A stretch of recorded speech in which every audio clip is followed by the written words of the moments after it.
네, 오늘도 수급에서 한번 힌트를 찾아보도록 하죠.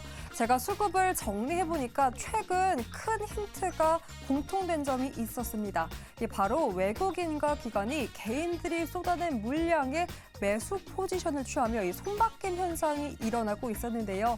이를 시사하며 어떤 장바구니 모양을 또 보였는지 어제 종가 기준으로 먼저 외국인 수급부터 체크해보겠습니다.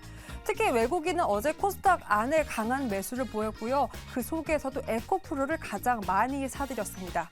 그리고 또 하나의 변화. 이번 주 초반 HBM에 대한 기대감으로 SK하이닉스만 사들였던 외국인이 어제는 삼성전자의 실적 발표 이후 삼성전자에만 또 강한 매수를 보이는 것도 확인이 되었고요. 그 밖에도 기아, LG전자, 포스코 DX까지 함께 매수한 모습 확인이 됐습니다. 어제는 그래도 코스닥 안에서 매수를 보였는데 일단 오늘 오전 9시 50분 기준으로 양시장의 외국인의 매도가 확인되고 있습니다. 그 가운데에서도 하이브를 가장 많이 사들이고 있더라고요.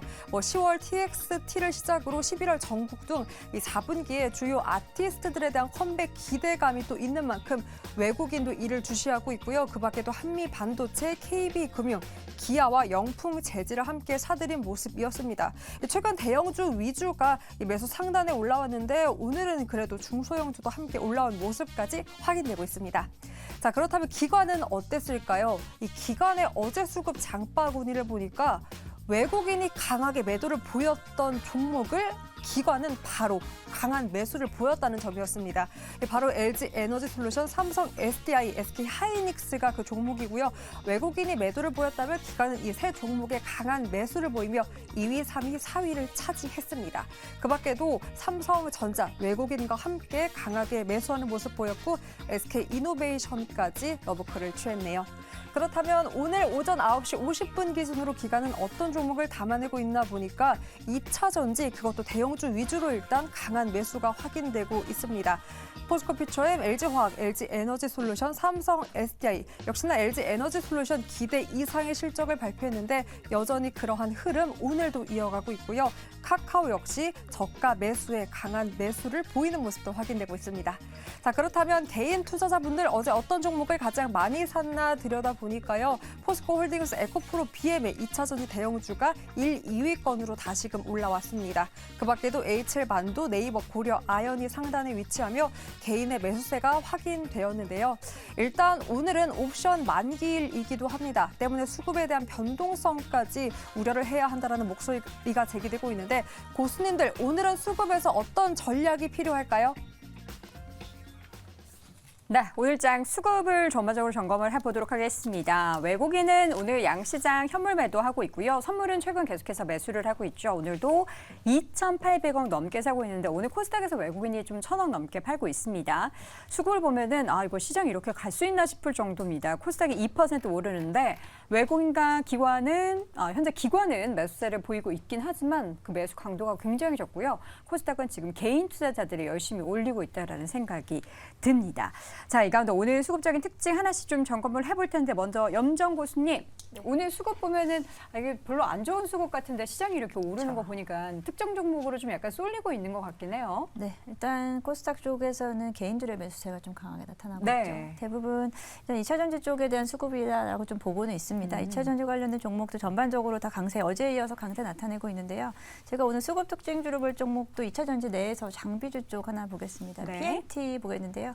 PNT 같은 경우에는 오늘 4%대 강세 나타내고 있고 전반적으로 2차 전지의 훈풍에 이은 같은 동반 상승 정도의 수준이다라고 좀 보여지고 있는데 최근에는 기관 수급이 집중적으로 좀 들어오고 있는 종목이다라고 말씀드리겠습니다. 2차 전지 장비 업체이고요. 2차 전지 장비 업체에서는 사실 시총이 가장 좀 높은 종목이기 때문에 그만큼 장비 업체 쪽에서는 조금은 다소 좀 무겁게 흘러가는 종목이긴 합니다만 여전히 연초부터 계속해서 장비주 쪽 좋았을 때 가장 저평가된 종목이다라고 좀 이야기를 했었고 네. 일단 장비주 쪽에 대한 부분을 좀 말씀을 좀 드리는 게 우리가 2차 전지가 지금 반등은 하고 있습니다만 결국은 이제 계속해서 말씀드렸던 부분 2차 전지 관련된 종목들이 고점 대비해서 지금 좀 사실은 여전히 좀 많이 빠져 있는 상태입니다. 지금 이렇게 반등세가 어제에 이어서 오늘도 나타나긴 하지만 고점에 대한 부분을 생각한다라고 하면은 지금 대부분 종목들 30-40% 이상 좀 빠져 있는 상황인데 그렇게 될 경우에 다 같이 그 전 고점을 회복할 수 있는 데 대한 부분은 아직까지도 저는 좀 의문을 좀 가져야 될 것 같다라고 생각이 들고요. 있고요. 그럼 2차 전지 내에서 어떤 종목군이 조금 더 유리할 수 있을 거다라는 부분에서 전 장비주 쪽을 여전히 긍정적으로 보고 있습니다.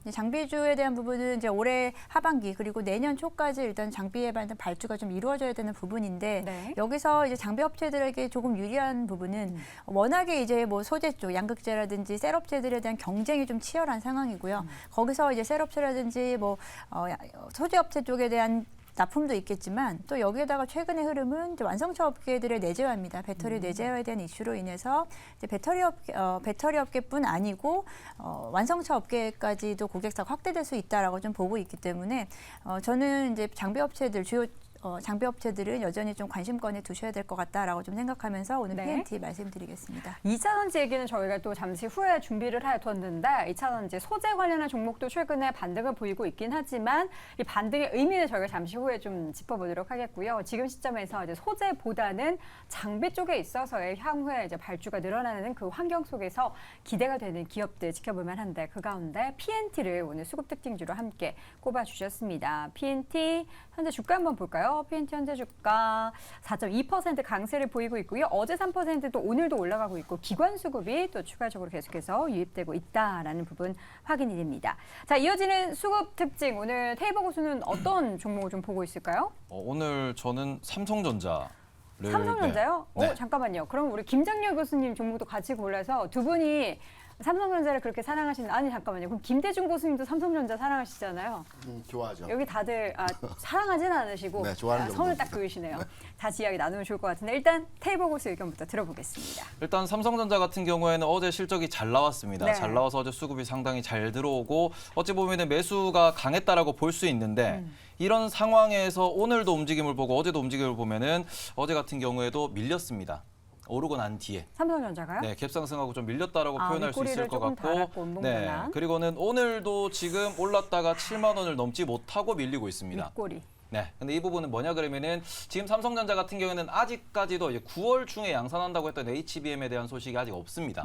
그러다 보니 이 부분에 있어서 실적이 잘 나왔다라는 뉴스 헤드라인은 계속해서 도배가 되고 있는 상황이지만 그에 대한 알맹이가 확인되지 않고 있다. 그래서 이런 부분에 있어가지고 어제 뭐 오후장에서도 삼성전자를 보신 분들은 아시겠지만 힘이 그리 강한 상황은 아니다라는 점을 좀 보셨으면 좋겠고 네. 이런 부분에서 지금 만약에 삼성전자를 접근하시는 분들이라 그러면은 HBM 이슈가 나올 거예요. 이건 어찌 보면 우리가 나올 수 있다라고 높은 확률로 생각할 수 있는 부분이기 때문에 나올 것이다라고 생각하시는 분들이 HBM 소식을 기다리면서 지금은 좀 시간을 녹여내는 그런 타이밍이다라고 보시는 게 좋을 것 같습니다. 네, 그 HBM 관련해서는 저희가 잠시 후에 조금 더 심층적인 이야기를 나눠보도록 하겠고요. 또 수급 특징주로 삼성전자를 꼽으신 우리 김장렬 교수님의 의견 뒤에 들어볼까요? 말씀을 좀 더 하는 게 나을 것 같아요. 이거 오르는 거는 어느 정도 오른 거는 실적이 표면적으로 잘 나왔거든요. 네. 표면적으로. 디테일해 보면은 아주 잘 나온 것만은 아니에요. 네. 잘 나왔죠. 잘 나온 건 맞는데 서프라이즈하는 정도는 아니기 때문에 어제 오늘 올랐잖아요. 근데 이 추석 전에 우리가 여러 가지 추석 지나면서 여러 가지 이슈에서 내려갔는데 그건 과했다라는 정도의 반작용 정도로 끝나는 게 맞아요. 추석 전에 한 6만 9천 원 정도였거든요. 네. 아마 6만 9천 원만 지키면은 그 반작용 정도는 됐다.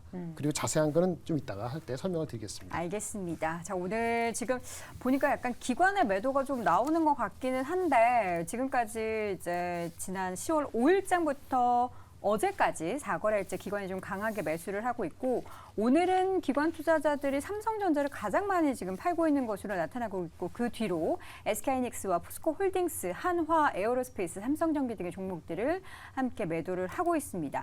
반면 외국인들이 좀 사나 싶었는데 상위에는 보이지 않네요. 외국인도 삼성전자를 뭐 대거 매수하나 싶었는데 여기 있네요. 외국계 합으로 보면은 삼성전자, SK하이닉스가 가장 위에 1, 2위에 자리를 하고 있습니다. 자, 이어서는 우리 김대중 교수님은 삼성전자 얘기는 좀 있다고요. 오늘 수급 특징 어떤 거 보십니까? 금호석유 화학에 대해서 한번 우리가 눈여겨볼 때입니다. 순수화학주 어저께 잠깐 언급을 해주셨었잖아요. 언급을 해드렸고요. 석유화학에 대해서 우리가 이제 명확하게 구분을 지어주면 우리가 PE나 PB 계열을 생산하는 회사이거든요. 그러니까 네. 원유에서 PPB 계열, 그러니까 그 플라스틱 원재료를 가지고 생산물을 만드는 회사들입니다. 대표적인 회사가 롯데케미칼, 대한유와 금호석유가 우리가 3대 석유화학 종목들입니다. 네. 이 종목들에 대해서 왜 관심을 가져야 되는지, 그중에서 금호석유에 대해서 왜 관심을 가져야 되는지 수급적 측면에서 말씀을 드리게 되면 네. 최근 한 달 동안의 기간 동안 기관 투자자들이 한 3일을 제외하고는 연속해서 매수를 하고 있습니다. 물론 주가는 안 움직이고 있습니다. 그쵸. 바닥에서의 매수라고 볼 수가 있겠죠. 그러면 거래량 대비 매수하는 규모의 성격은 어떠한지를 우리가 좀 더 깊이 있게 들여다보면 하루에 거래량 10만 주가 채 되지 않습니다. 하지만 기관 투자자들이 하루에 일간 매수하는 물량은 3만에서 5만 주 정도의 매수를 하고 있습니다. 그러면 절대적인 물량을 기관이 가격은 올리지 않는 상황 하에서 나오는 물량만 받아주고 있는 현상에서의 주가 움직임이라고 볼 수 있겠죠. 이런 현상들을 보통 매집이라고도 많이 얘기를 합니다.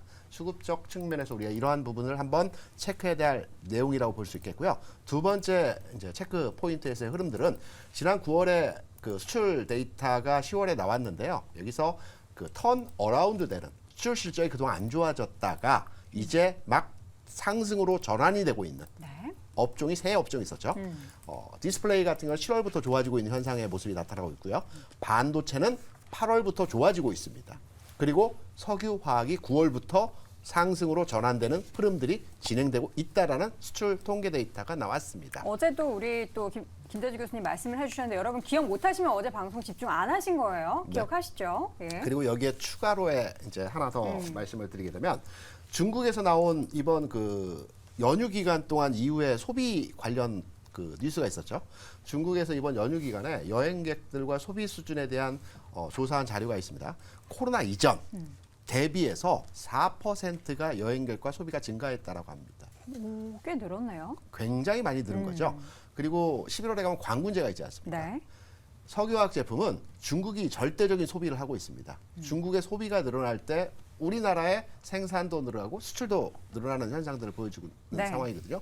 지금 당장의 모습은 아니겠지만 기관들이 가격을 올리지 않으면서 계속 매수를 하고 있는 측면 그리고 주변 여건이 호전되고 있는 상황들을 보게 된다라면 네.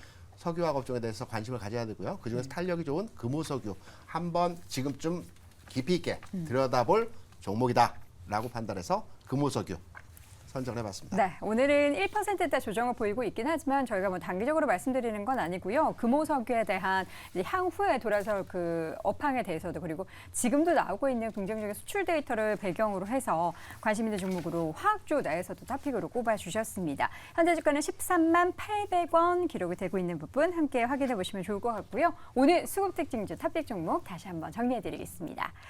자, 김장렬 고수의 탑픽 종목은 삼성전자 꼽아주셨고요. 이어서 김대중 고수는 금호석유, 그리고 염정 고수는 PNT, 테이블 고수도 삼성전자 함께 꼽았습니다. 자, 오늘 장탑5 함께하고 있습니다. 이어지는 3위 주제는 뭘까요? 확인해 보시죠.